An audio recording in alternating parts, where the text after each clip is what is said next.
Swiss ব্যাংকে অর্থ পাচারের লাগাম টানা যাচ্ছে না কোনোভাবেই। ভারত থেকে যেখানে গত 6 বছরে অর্থ পাচার কমেছে প্রায় 70%, সেখানে বাংলাদেশ থেকে পাচার বেড়েছে 300%। বিশেষজ্ঞরা বলছেন, দুর্নীতি, ঘুষ আর এলসি কারসাজিতে সংগৃহীত অর্থই পাচার হচ্ছে বিদেশে। এই ব্যাপারে সরকারের সক্ষমতার ঘাটতি রয়েছে বলে স্বীকার করেছেন অর্থ প্রতিমন্ত্রী। আবারও বোমা ফাটালো সুইস ব্যাংকের প্রতিবেদন। এবার খবর, গেল বছরের তুলনায় বাংলাদেশ থেকে অর্থ পাচার বেড়েছে 19 ভাগ। ব্যাংকটিতে বাংলাদেশিদের আমানতের পরিমাণ বেড়ে দাঁড়িয়েছে 5,500 কোটি টাকায়। ব্যাংকিং খাতে লুটপাট আর দুর্নীতির কারণে লাগাম টানা যাচ্ছে না অর্থ পাচারের, মত বিশ্লেষকদের।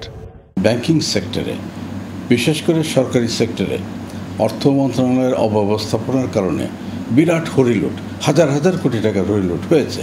সেই লুটের টাকাটা একটা বড় অংশ সুইজারল্যান্ডে জমা হয়েছে। এটা আন্দাজ করলেও এটা প্রায় নিশ্চিত।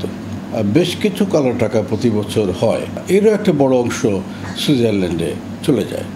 কালো টাকার বিরুদ্ধে শক্ত অবস্থানের ফলে গত 6 বছরে ভারতে অর্থ পাচার কমেছে প্রায় 70 ভাগ। অথচ একই সময়ে বাংলাদেশ থেকে অর্থ পাচার বেড়েছে 300%-এর বেশি। বিশেষজ্ঞদের দাবি, আর্থিক খাতে সুশাসনের অভাবই এর জন্য দায়ী। বলছেন, দায় এড়াতে পারে না অর্থ মন্ত্রণালয়। প্রায়োরিটি হলো সুশাসন, যা নাকি অনেক মন্ত্রণালয় নাই, কিন্তু অর্থ মন্ত্রণালয় একেবারে শূন্য।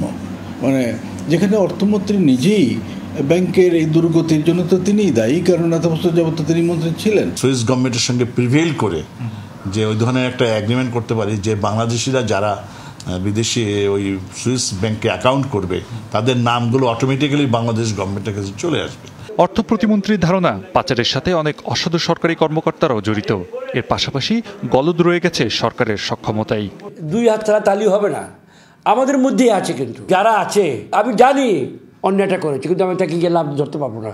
ওই আইনি প্রক্রিয়া আসতে হবে। সক্ষমতার এখানে একটা প্রশ্ন আছে, ইচ্ছা আছে, কিন্তু সুইসদের সঙ্গে টাকা পয়সা নিয়ে কথা বলার মতো আমি হীনমন্যতায় ভুগছি না।